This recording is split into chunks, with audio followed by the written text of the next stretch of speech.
corporations don't want to pay money for the retreat center, but brides will pay dearly for a wedding venue. We're talking about $300 from a corporation on a Saturday, or $3,000 on a bride. So there was a massive push to build one a year, which is what we ended up doing. You guys are living like every traditional country song life. We had quickly realized that 15 acres was really small, and the emotional energy that it takes and the money that it takes, it's such a drain on you. I wish it was different. I wish they were supportive, because it could be just a very pleasant environment, but it's not. They don't want other people coming into the area and outsiders. My name is Lex, and this is Bronx. We bought and renovated this Airstream and this camper, this tiny home, then this Airstream, then another Airstream, and finally we designed and built this tiny home. And now I'm on a mission to learn about the best travel experiences across the world.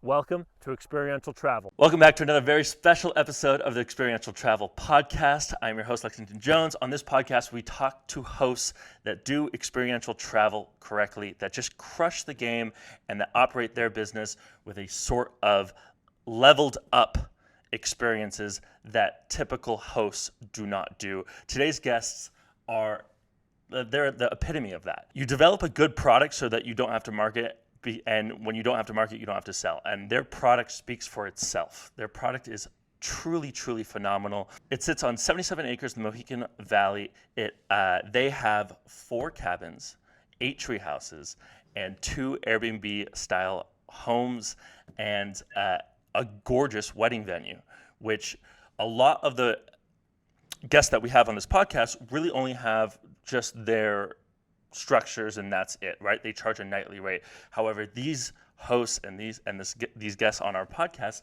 have a wedding venue, which obviously increases your NOI and really makes it more of a commercial property. And I'm so excited to learn about how they operate their business. Welcome to the podcast, Laura and Kevin Mooney. Thanks, Lexington. Thank you for having us on. We feel honored. Yeah, of course. So I would love to know how you guys started and why the location and the market that you guys are in. Well, we bought the 77 acres to get away from Cleveland on the weekends. And then I sold my business and we decided to do something down there. So we started building. But, you know, the bottom line is we own the 77 acres 2 hours south of Cleveland for a long time. And what motivated us was, you know, we thought about it. And we thought, you know, one day we'll meet our maker and she or he will say, you know, what did you do with this? Did you put up signs, no hunting, do not trespass? And I thought, well, why don't we open this up and create some positive energy for people? And after we built the cabins, we decided to do like a retreat center, which switched into a wedding venue. And then we decided to build tree houses. And it kind of evolved that way, but to do the whole story would take probably an hour. I'll leave it at that, and I'll let Laura jump in where she wants to add her value. Well, first, quickly, are you guys both from Cleveland? Yes. Yes. Did you guys meet in Cleveland? Yes. We're true Clevelanders. We love Cleveland. Big Browns fan. Yeah, we live in Cleveland. Yeah, we live in Cleveland and operate the business from a distance, but we originally ended up with the property for a place for our kids to ride ATVs, camp, just dirt bikes. You know, we're real outdoors people, so we're drawn to the woods. So you guys are living in Cleveland. You guys see a property up for sale. You guys originally bought it for, obviously, what you just mentioned with your kids. Was there any concept or thought process about making it a business when you originally bought it, or was it just a place to get out of Cleveland? As I said, we started off as a retreat center or a corporate outing, thinking I was going to go after corporate outings, and then I learned that corporations don't want to pay money for the retreat center, but brides will pay dearly for a wedding venue. I mean, we're talking about $300 from a corporation on a Saturday, or $3,000 on a bride. So you are living in Cleveland. You guys find this place. Did you guys know that you guys wanted choose the Mohican Valley like as a place to buy land for you and your kids. What drew you to that specific area? Kevin's high school buddy, because we were high school sweethearts, had a farm down there. His family had, I think, 300 acres, and we used to go down there on the weekends, or like sneak down there. Like I'd tell my mom I was staying to my girlfriends, and we would go stay, and ride dirt bikes and just have like the total farm experience. So we kept going down there and hanging out at his farm with his family when we had kids. But after a certain point, we're like, you know what, we need our own space. So we looked in that vicinity because we were familiar with it and loved it. And so we ended up, as the crow flies, like 5 miles from our friend's farm. Yeah, and like most kids do, we partied our fucking ass off. I mean, like we were just, we were having keg parties. Uh-huh. I would be on my way down there, and I'd bump into two guys and say, "Hey, you want to come with me? We're going down there, to get crazy in the country." And it's funny because when we first moved down there, one of the local guys said to me, because we came down there in a storm. We had 3 dirt bikes, we had 4 ATVs. We were riding them at I shouldn't say 3 in the morning, but at midnight. And one of the neighbors said to me, local farmers, he says, "Oh, Kevin, I heard about you. They talk about you. They say that man's got some wild boys." And he said, "That's okay, Kevin." He said, "Me and my brothers, we were wild boys." And I didn't think anything of it because, 10 years, 15 years earlier, we were throwing parties on, what seemed like 900 acres because my friend's property was contiguous to 2 of his sisters. So in total, we could roam and do what we wanted. So we really thought that was the norm, riding a dirt bike and ATV at midnight. But that's kind of how it played out. You guys are living like every traditional country song like life. Yeah, but listen, I could take you down the hole and tell you, for 15, what is it, maybe 20 years, I sat behind a desk, and So what did you do? You said you sold your business? Yeah. What did you do before this?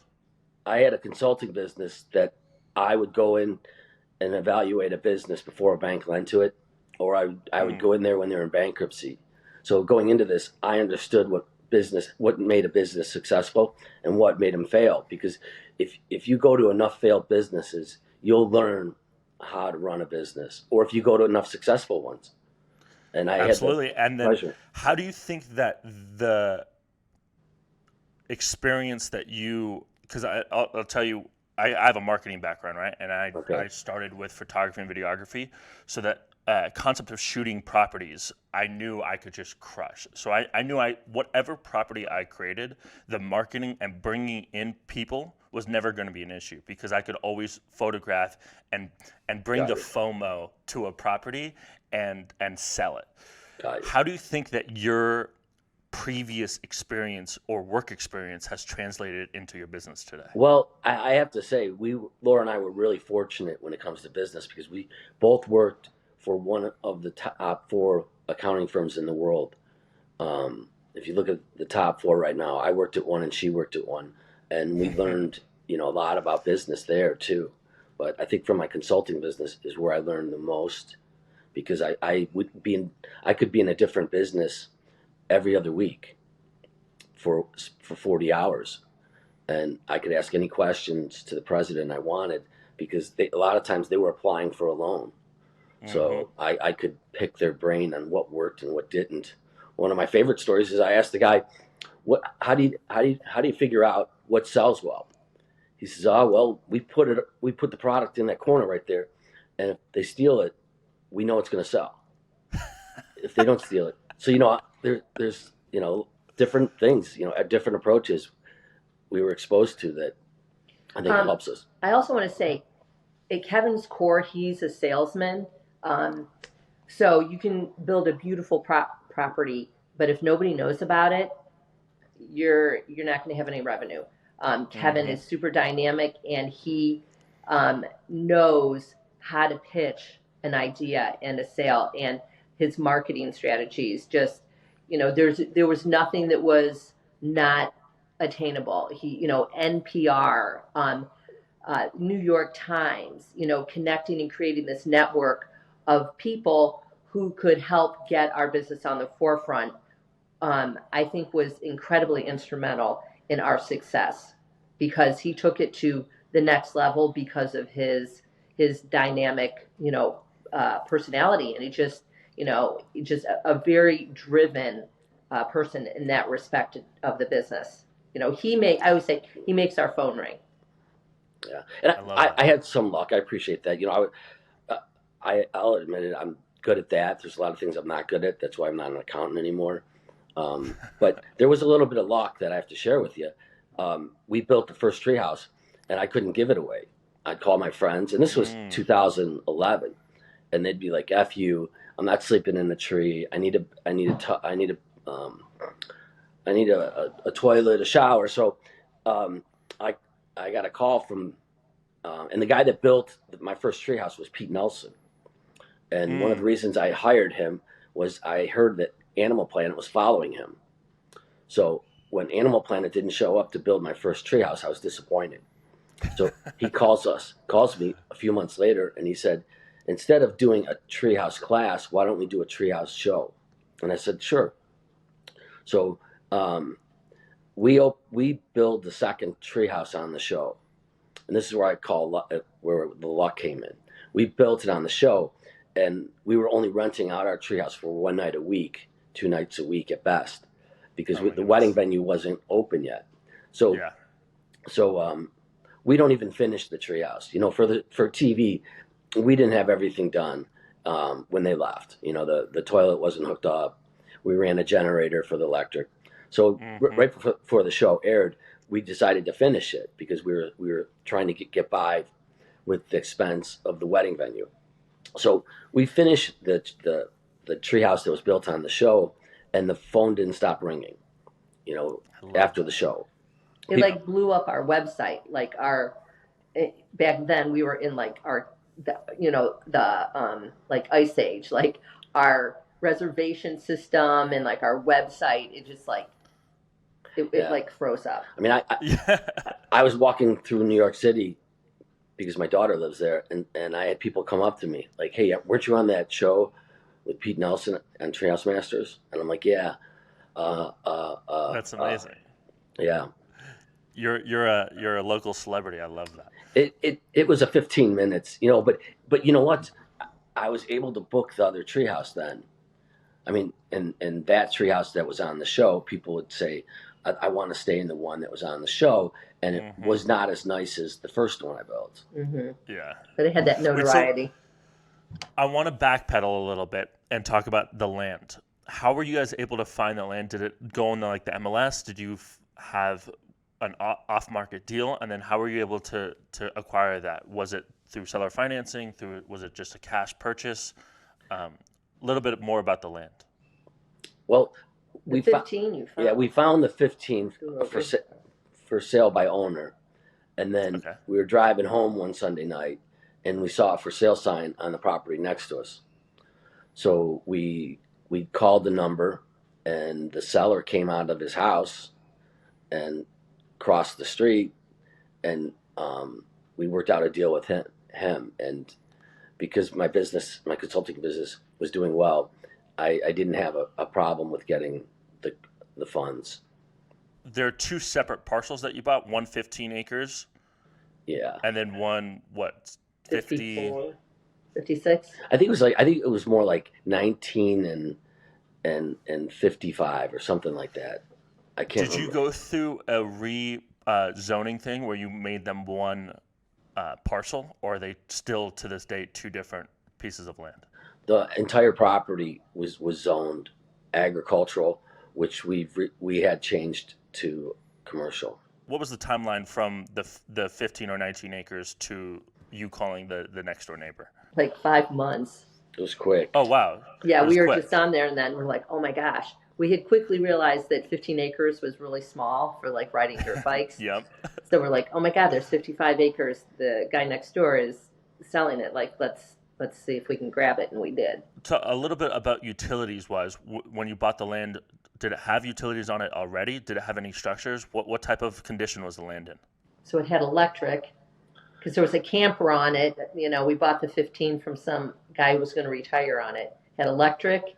Electric, water, and septic, Oh, great. which we had to upgrade after getting after building additional tree houses on there, because it was a septic system for a trailer that you pull behind your car. You buy the land. From the time you closed on the land, when did I like learning about these hosts that start these resorts and these experiential travel hospitality businesses, is that a lot of them don't start it off with the idea of like, I'm going to this with this idea to make money doing it this way. A lot of it starts with the same similar story of you of, I want a place for me and my family. I want a place where the kids, the grandkids can all come and we can all be in a place and ride ATVs and dirt bikes. When did the business mindset shift from, I want the kids to be able to ride ATVs and dirt bikes, to let's make this a business? After I sold my business, I had a lot of time on my hands, and Laura and I have always been partners in business. We've owned rental properties, like duplexes and singles, and we thought, why don't we try this out? I was getting bored because I had nothing to do, and I said, Laura and I discussed it and said, well, why don't we try some cabins? And I did some research on where to put your lodging, and I predicted that area that I'm in is going to grow a lot. It hasn't grown nearly as much as I thought it would. And when I predicted the growth, I thought that cabins would sell and have a great return, because I watched another area in Ohio grow significantly in a short term, and they kept growing and growing. Hocking Hills? Yeah, Hocking Hills. I studied. Yeah, we just interviewed Orly, who has the acres in Hocking Hills, and she nice. does an absolute crushing. So, Nice. How far is Hocking Hills to you guys? 3 hours. Awesome. So you were able to learn from that market and kind of say, okay, I'm going to duplicate what they're doing over there and the growth that they're having over there, and try to. Yes, with cabins. And I'll tell you, who helped me a lot, or us a lot, is Hocking Hills Tourism. They are very proactive, and they've done more help for our business than our local tourism. Was the business mindset shifted before any construction went up, or did you start the tree houses and cabins before, We built for like family purposes? we built a house down there, got rid of the trailers. Then we built the 3 cabins, and then we decided to do the wedding venue. So we started that, and in the middle of working on the wedding venue, we started doing tree houses. I think part of it was we built a cabin, and it became our like vacation getaway place, and we had all our kids down there, friends, family. I mean, for years. But then our kids went away to college, and we weren't down there as much. Right. And it just we're kind of like, you know what? Maybe we're through that phase. And I think it evolved from a change in our lifestyle, or our, where we were with our kids, raising our kids. And we ended up having 2 kids in college for 8 years. Around. Oh, you mean like one started with 4 and right. then picked up right after? Yeah. Wow. Yeah. How many kids do you guys have? We have 4. 4 kids? Nice. Yeah, I've 2 older brothers and a little sister. So that's awesome. Big family as well. Yeah. I would have had 8. 3 boys and a girl. Nice. Yeah, like you. Yeah. I love it. Okay, so you start building tree houses. What made you want to build tree houses? Was it seeing Pete Nelson, or what kind of transitioned from the cabins to tree houses? I think your conversation with Jody. Yeah, I guess a friend of mine took his class, which I recommend everybody take a class on how to build a tree house. There's a safe way to do it, and you'll learn it there. But I saw this book that one of my friends took this class by Pete Nelson, and I saw like a God moment. I was like, oh my God, I love this idea this with the wedding venue will kill it. And so Mm-hmm. we contacted Pete, and he came and built the first treehouse, helped us build the first treehouse, and then that's where it really started from. And then the That's beautiful. treehouse show took off, is what I feel like. And then again, Kevin, like with his vision, just sensing the direction of the market, knowing that this was gonna blow up. So there was a Mm-hmm. massive push to build one a year, which is what we ended up doing, um, to That's stay incredible. ahead of demand, and knowing that other people would probably enter the market. But he always said, you know what, if we have 10 tree houses, or, you know, whatever that number was, no one's going to catch up with us. They're not going to be able to catch up with us. So if we Mm-hmm. can get there before everybody else, we'll be positioned. And then I also learned that if you have a 200-person wedding and you don't have any lodging around, that you're gonna be booked up. Yep. I had someone scold me the other day that they had to drive on a dirt road, and drive 45 minutes away to stay in a lodging place because um, we don't have enough availability. I mean, we can only sleep half the people that attend our wedding. When did the wedding venue get set up compared to the building process of all of what you guys have now? It was, I think the way it worked. Let me do this time frame. We're in 2023, 2011. We were building. 2010 we built the three cabins. They weren't renting real well, so we built the wedding venue probably 2012 to 2013. Mm. And while we were building the wedding venue, we built the first treehouse. And then um, after we after the wedding venue was done, after the wedding venue was done, we built the second treehouse on the show, and then we've been building one or two a year since then, up till 3 years ago. And 3 years ago, uh, we had some um, difficulty because they revoked our zoning. They we got a letter that said, we didn't do the proper channels when we issued you a permit. You have to reapply. And they said we made a mistake, and so they stopped us from building up till right now. It took me 3 years, or us three Oh years. I should my say Laura 3 years. Laura handled that side. It took her 3 years to get through.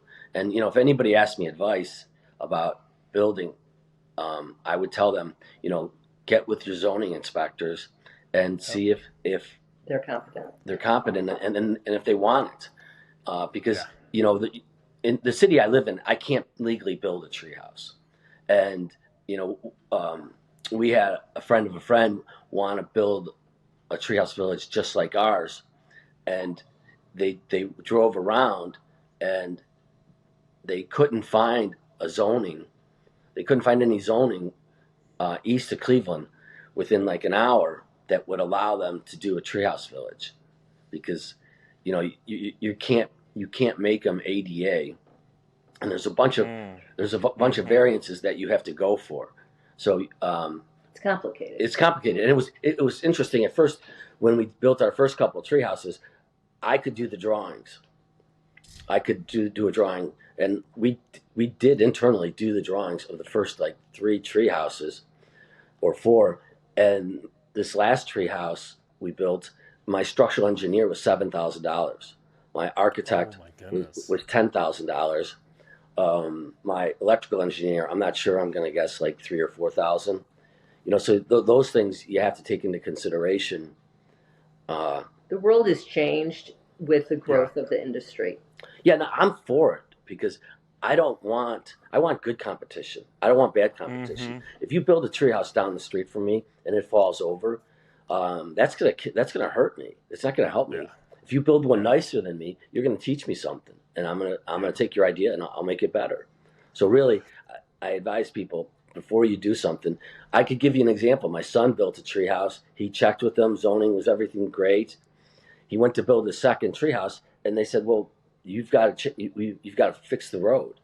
The road won't allow for the fire department won't allow for you to um, have a permit because they feel that they can't get the fire trucks up the hill.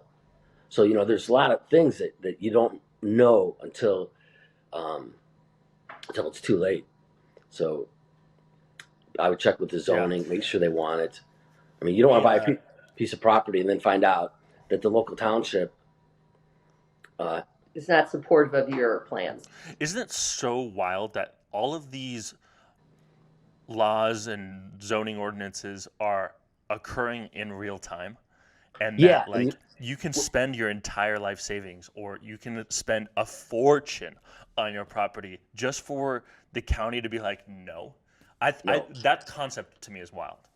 I don't understand it. And if you were trying to put this in Naples, um, I could see maybe some resistance, but I literally, when you step off my property, you step onto a piece of property that is 600 acres. It's the largest campground in Ohio.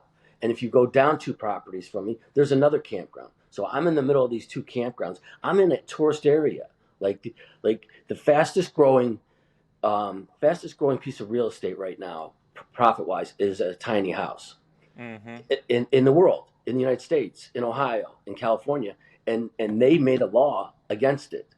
Now, I mean, they're not taking into consideration our payroll, how many jobs we've created. Um, you And know, more How many? importantly, and I tell this, you guys are bringing tourism to the Yeah. area. Yes. You guys are helping local businesses not only in Ohio, but you're helping local businesses in your community. Right. You're employing architects, you're employing civil engineers, you're employing so many people in your community that them putting this stupid uh, new law or thing is not only hurting you guys, but it's hurting the responsibility you took for other people.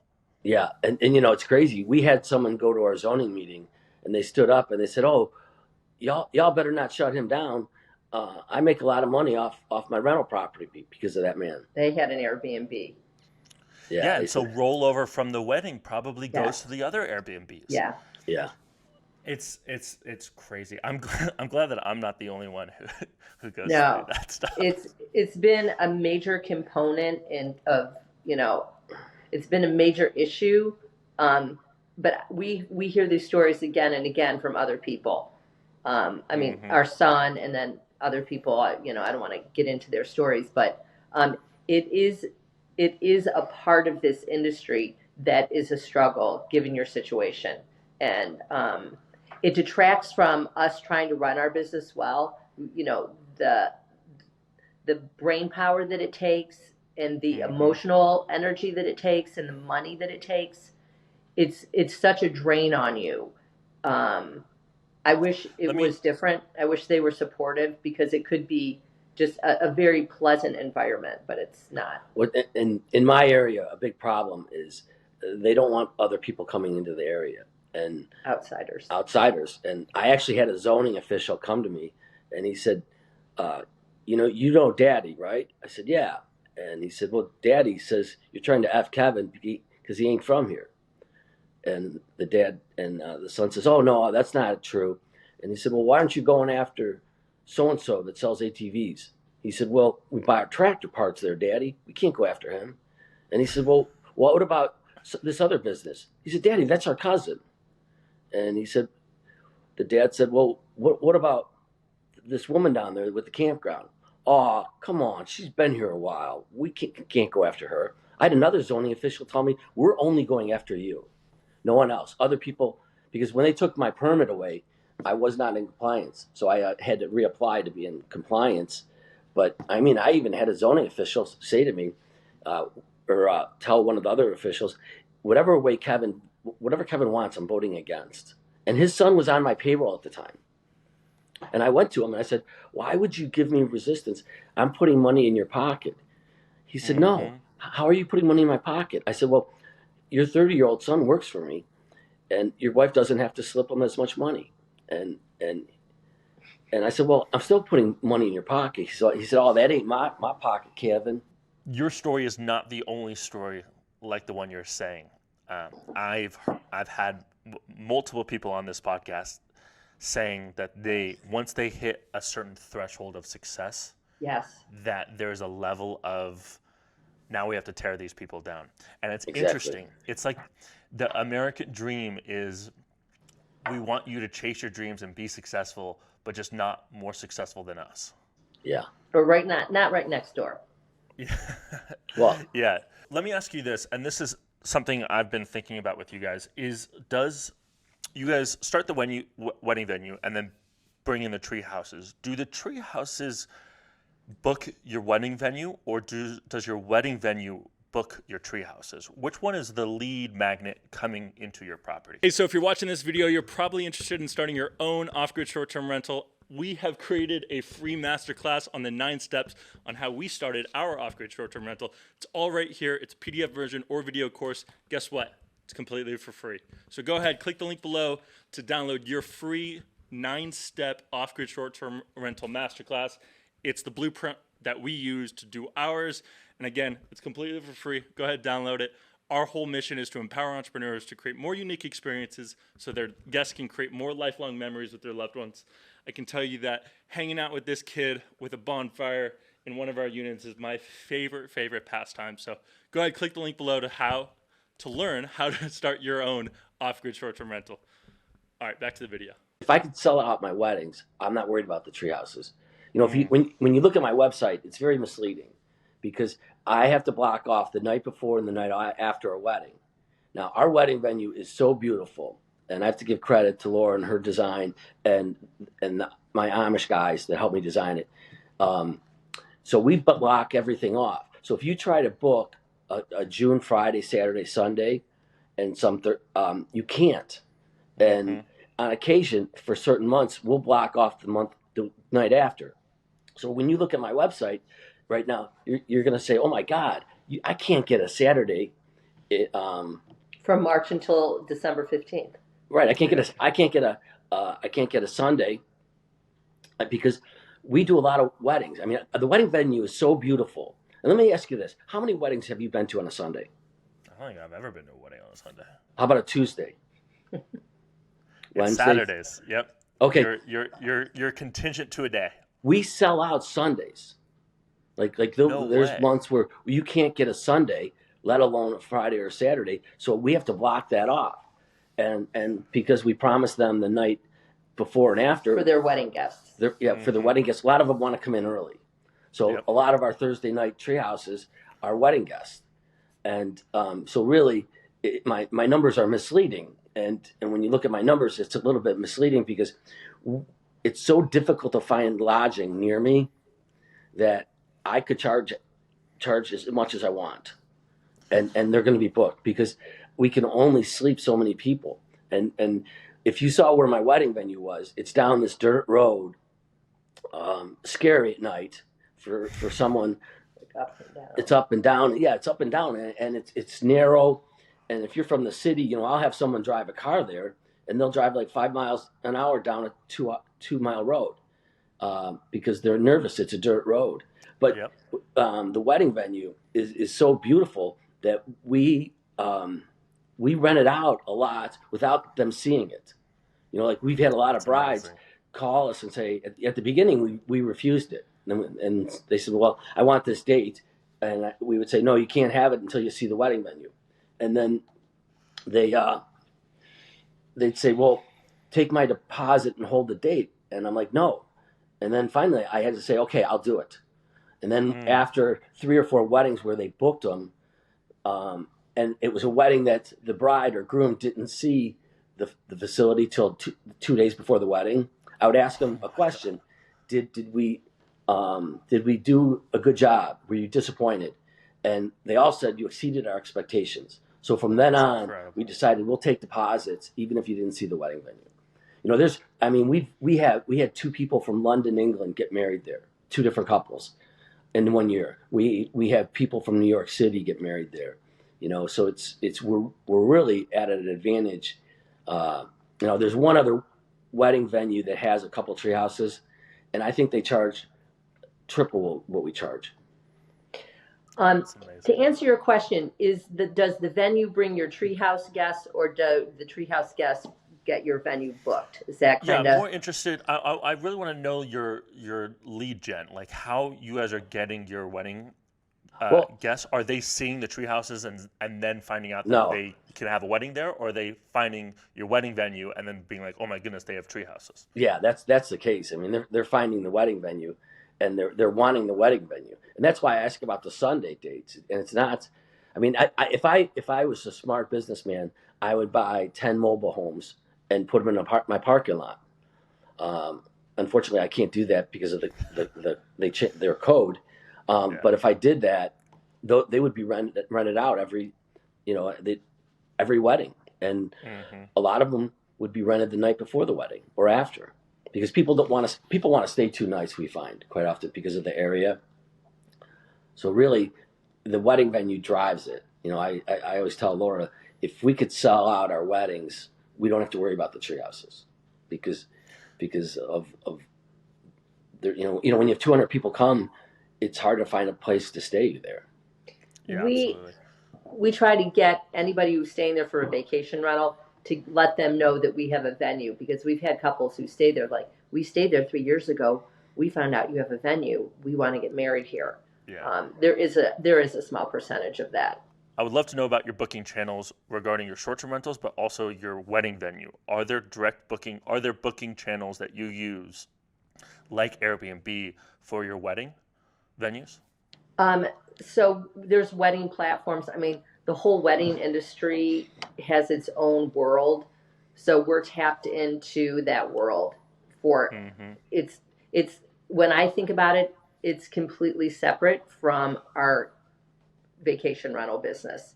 So we live in that world aside from the the uh, the vacation rentals. So wedding platforms where people see us, um, we've embedded ourselves in people being able to find us in the wedding world. So when they come to us, they'll see that, oh, we have overnight accommodations, or they'll read it in the description about our wedding venue, and that will get them to click. Mm. Oh, this looks interesting. Um, so so once a wedding is booked, they're given the opportunity to book all of our cabins and tree houses. We can house 85 people between all of those properties. So they're given a link to our booking engine for the night of their wedding, and they give that to their guests and they book through our website. Nice. Outside of that, our short term vacation rentals are Airbnb, but through our website as well, through just, a traditional booking engine. And so we're always pushing advertising, social media, media stays, print media, all sorts of things. Um, Trying to be creative. What percentage do you have on your direct booking channel to external booking channels for your wedding venue and then for your short-term rental stays? Say that one more time. I'm sorry.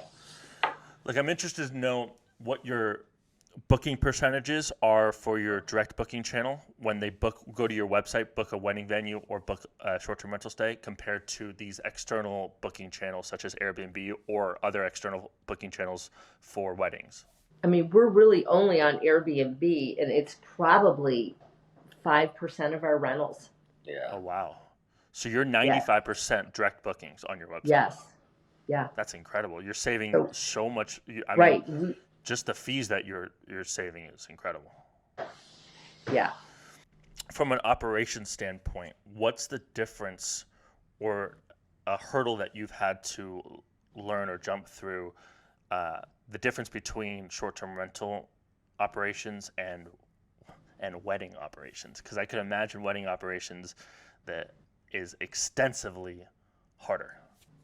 There's way more moving parts. I mean, I Yeah, because you know what? Um, Before COVID, um, we had a limo business, we had a photo booth business, we had the bartending business, liquor license, so there's a lot more where Mm-hmm. The tree houses are just, we have people clean them and maintain them. So It's it's hands free, I feel like almost. yeah, it's hands Kind free. of. It's hands free, Yeah. but we spend a lot of time and money and energy on the wedding venue because we have people held captured the night of Yeah. the wedding. You know, they Now don't let want me to. ask you this: what services do you offer for the wedding? Like if I was going to book my wedding there, what's included in the wedding package that you guys offer? So they rent the space, but we just added like literally like this week a photo booth service again, like the upgraded one Oh my goodness. compared to the one we used to have. We have a liquor permit, so we have a bar. Mm. We also have like a prop room that we add. They can add that onto their wedding and use all those pieces to stage their wedding. Um, and we also do a table setup and like linens and things like that. And then the overnight accommodations. I think that's everything. Yeah. That's amazing.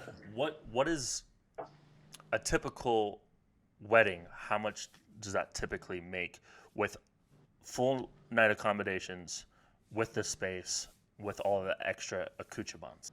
Our wedding prices very depend on time of year. So you can book a Yeah. wedding for like 3,000 like early when the weather's really awful in late in the season.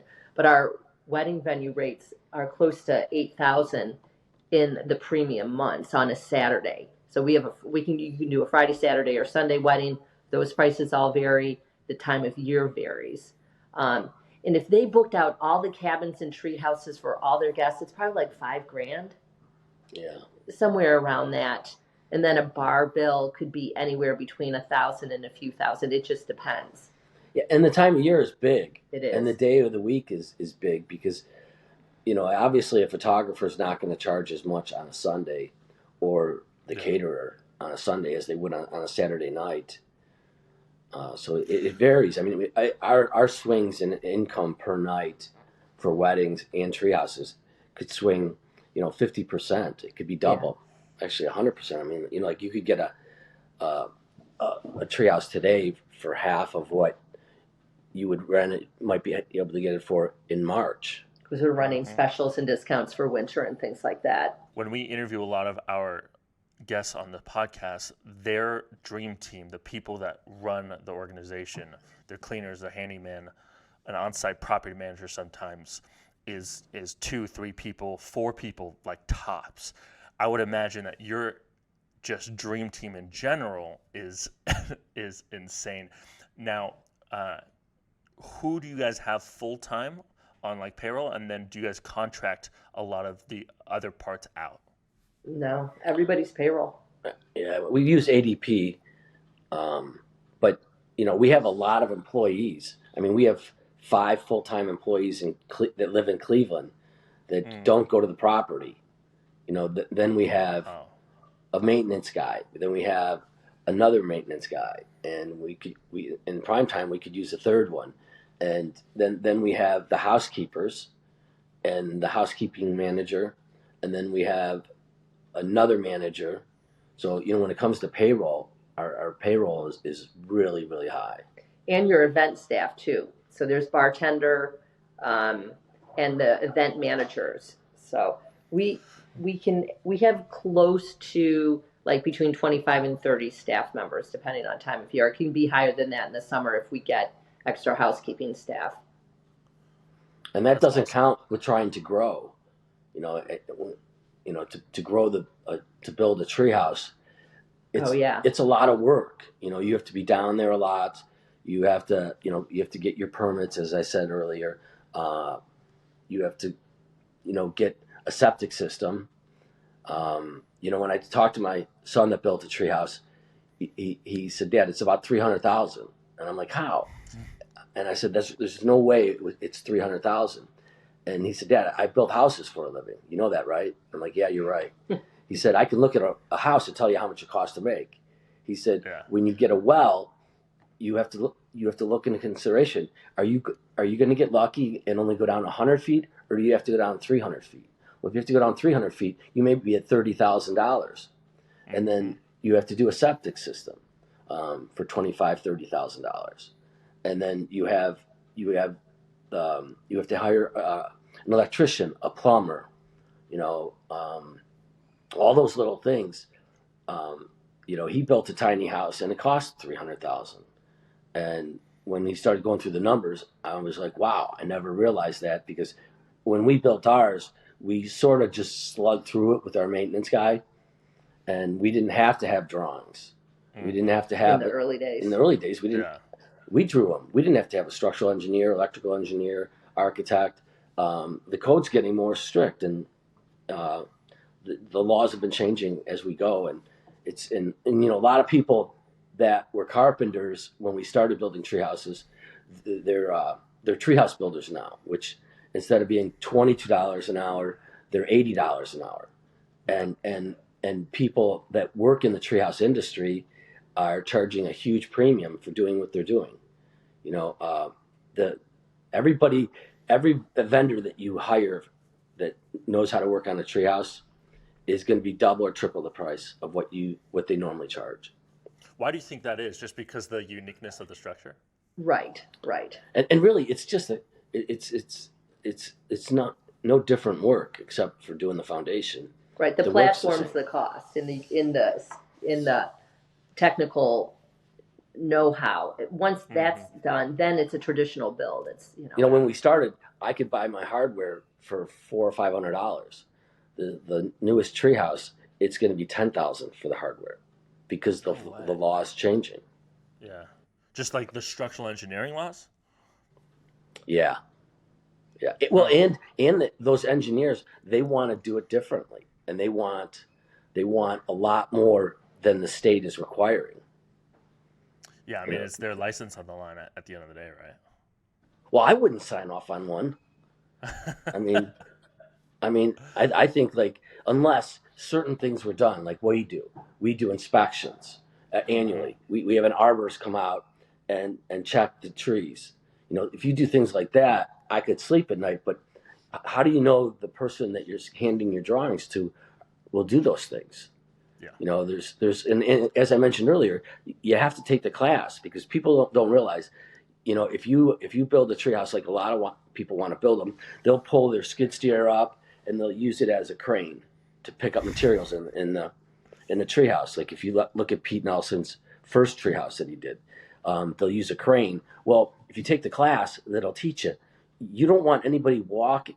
You don't want anybody driving anything under the tree or near the tree. You got to protect you have to rope space. it off. Like in Washington State, they have to make a perimeter, which I would love to see those laws put into place in some other places. It's going to make our job harder, but there's all these unknowns that people need to learn before they do it, because the states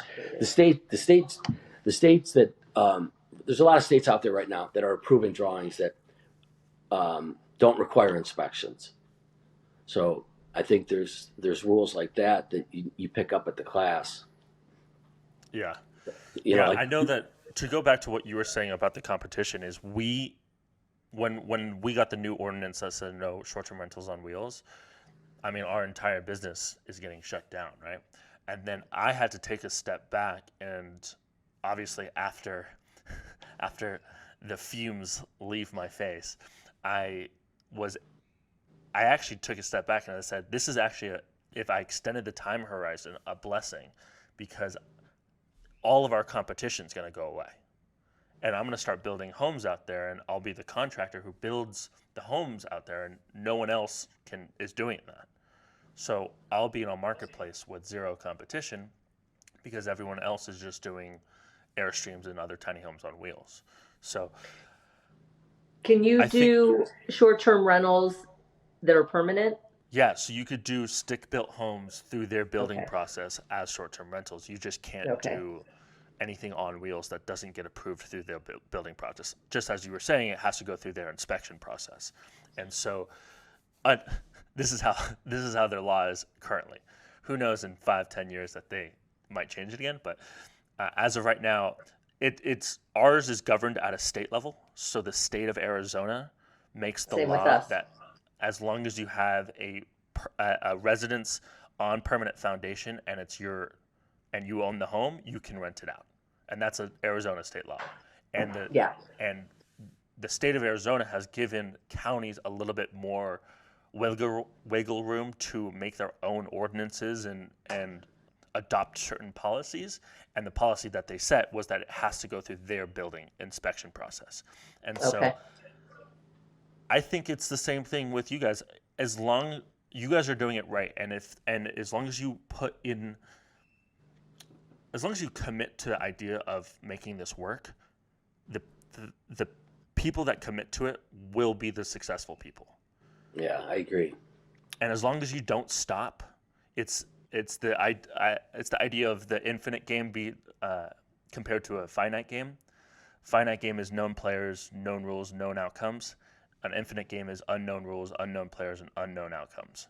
So the game of marriage, as you guys know, isn't to win the game of marriage, it's to stay married. The game of business isn't to win in business, it's to stay in business. And so as long as we stay in business and as long as we keep on going, we can't lose. And that's what I I tell the agree. people that I talk to. I agree. I think another way to say that is, we always tell people, if you're not getting better, you're getting worse. Mm-hmm. So if you're not Stagnant making the is a product, downturn. it's a downturn. If you try to stay status quo, you're fucked. You're not going to grow. You're going to make less money next year, and then less money the year after. But if you Constantly have try to to grow, improve. yeah, you have to. Yeah, if you try to grow and make it better. I mean, we've always put more money into the business. We've done very little financially for ourselves since we started the business. We've been just, trying to make the business better. We put in, a pavilion for the weddings. We put in, better landscaping. Every year we look back and say, how did we get better? And, for that reason, I think we could keep booking weddings. And I think Let me too ask is you this. listening to your customers is if you don't listen to your customers, if you don't see where there's deficiencies or opportunities based on feedback from them, if you're not paying attention to that, people will lose interest. Like we get great ideas all the time. Just simple things like, oh, I had a problem parking here. That wasn't a great experience. So you go and you look at that and you pave it or you take that tree down and you rework it. So all those things are constantly opportunities. To add to that, read your reviews.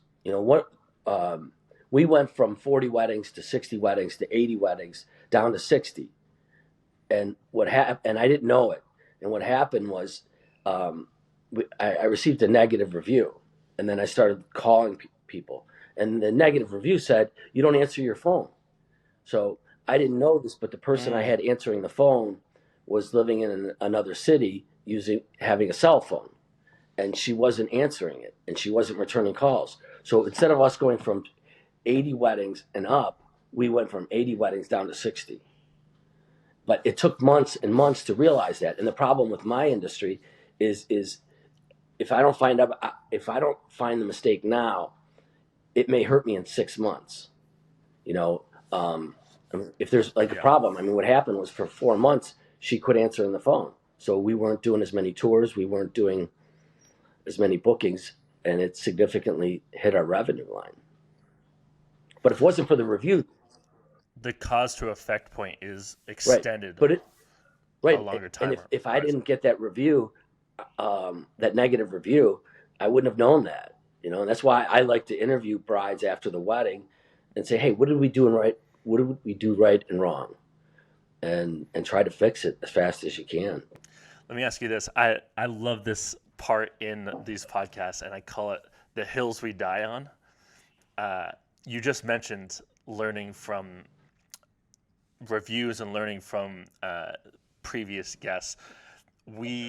I call it hills we die on. Is there anything that is in the property that you guys have designed a certain way that you refuse to change, that like this is meant to be how it is? I'll give you an example.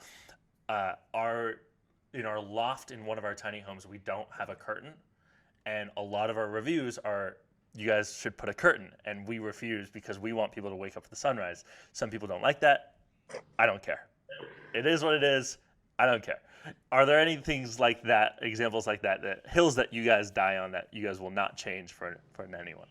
It's crazy that you say that because we are very in tune and open to making changes. If I see one little thing come through, we have a texting platform, and so they can text, how's your experience? As soon as I see it, I'll like message the staff and I'll be like, I would like you to change the blah blah blah in the blah blah blah. This guest is absolutely right. Yeah. I'm trying to think of. I know there's something out there. And I feel like 99% of the time we take those notes, right? Like if someone says, "Oh, it would great to have an extra French press or whatever," we make those adjustments. But I love hearing if there are anything with these hosts that they're like, "Nope, I know. staying." That's I how know it's there's a staying. couple things that we do. I just can't remember what they are right now. No, I'm. No worries. Yeah, I know I it's threw you not guys on the anything spot on that. significant. We definitely have guests talk about curtain situations. He is a fanatic, like blackout, like is a must. And I'm like to wake up or to lay in bed at night and be able to see the stars. I, You know, um, I would have made a curtain. he would And, have taken his clothes and like stuff them into the window um, space. Yeah, but but I've go ahead. Yeah. but I have sleep issues. Yeah, I always figure if people are staying for one night, if they have a different, they can live with maybe being a little bit overtired. They woke up in the morning and had a completely unique experience. I mean, you're elevated up in a tree. You wake up and it's just a totally different perspective. I feel strongly about giving them that whether they want it or not. I'm not a curtain person at I all. love Have you that. That transitions. have you Go ahead. contacted Michael Garnier from Out and About? He's No. on the West Coast. He's the grandfather of treehouses. Um, he has a resort there, and he's the one that has the class to teach people how to build treehouses. You should talk to him. He's an older gentleman, and he has a lot of things like you're talking about. Like he could talk about that for 20 minutes because Michael's, God bless him, he has his ways, and they're always going to be his ways. He's a dinosaur. And he's a bit of a dinosaur, Yeah. but he's very giving.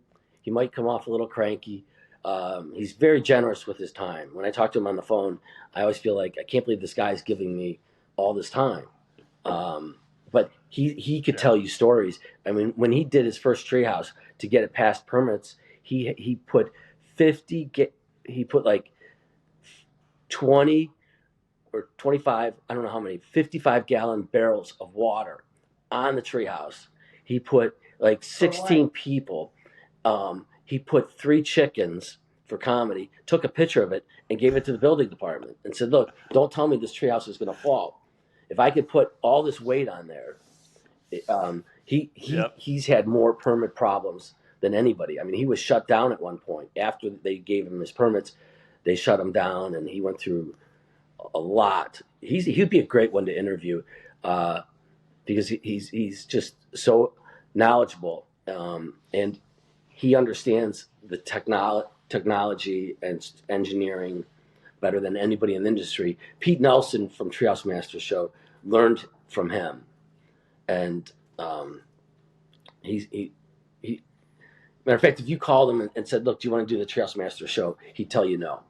He'd be like, "No, I don't care." And if I said, "Look, Michael, this is going to raise your occupancy rate. It's going to raise your rates," he'd say, "I don't care. I'm not going on TV." And yeah, I love that. he's Let me ask you this. We end every episode with my favorite part, and it's I call it experiential travel because I think what we're offering at the end of the day isn't just a hotel, right? It isn't just a place to sleep at night. It's an opportunity to really have an experience like nothing else. It's to disconnect from the crazy city, from everything that's going on in the world, from social media, and it's to reconnect with your loved ones. Is there a story that you guys have that is the epitome of experiential travel, of people coming to have an experience and then letting you know what type of experience and what that means for you guys as hosts? I know what I'd say. Um, you tell your story, and then I'll tell. It I'll was fairly recent. I'll tell. The first thing that comes to mind is a child running across my bridge, laughing. On a deeper note, the book that we keep is most precious. And a couple of years ago, we had a mom call and say, my son wrote in the book. He's since passed away. I'd like to have that page. And we have every guest book that's ever been written in. And matter of fact, someone borrowed one of them once, and I stalked them to get it back because those are so valuable to us. And reading what's in there, that what people experienced, or running into someone on the street and they see my shirt that says the Mohicans Treehouse Resort and wedding venue. When I run into them and they say, "Oh my God, that was so good," you know, we've struggled with, and this is may answer other question you had, is we struggled with putting an internet and into the tree houses because we had so many people thank us in the book. Back to the book. Thank you. We unplugged. Our cell phone didn't work. We didn't have internet. My consultant's been bothering me to get internet because if you have internet, you're more likely to have a 2-night stay than a 1-night stay. And because we want to share the tree houses, we don't require a 2-night stay like most places do. And I want to say the kids. We're one of the few tree houses in the United States that allow children in it. The two other ones that are as large as ours don't allow it. So really, I'd have to say the book is my favorite and what it's generated. It's amazing. Laura?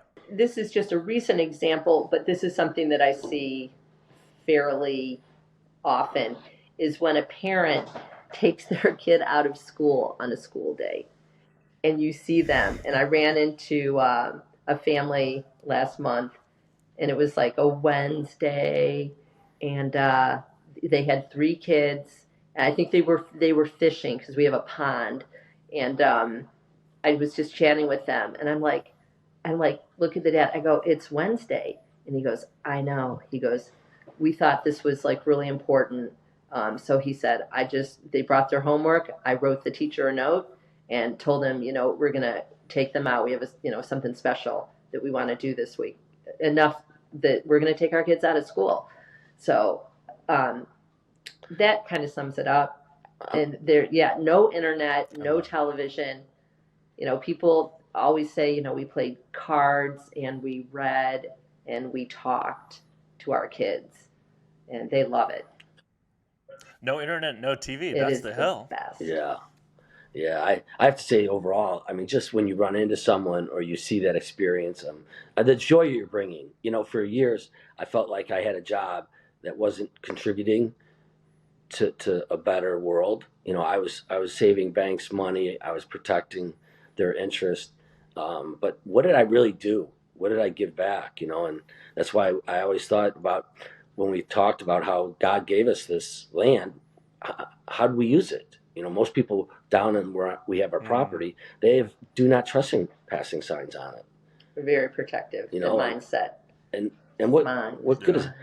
I love what they do in France. My friend was telling me that if you have open land and you don't use it, a farmer can use it and farm it.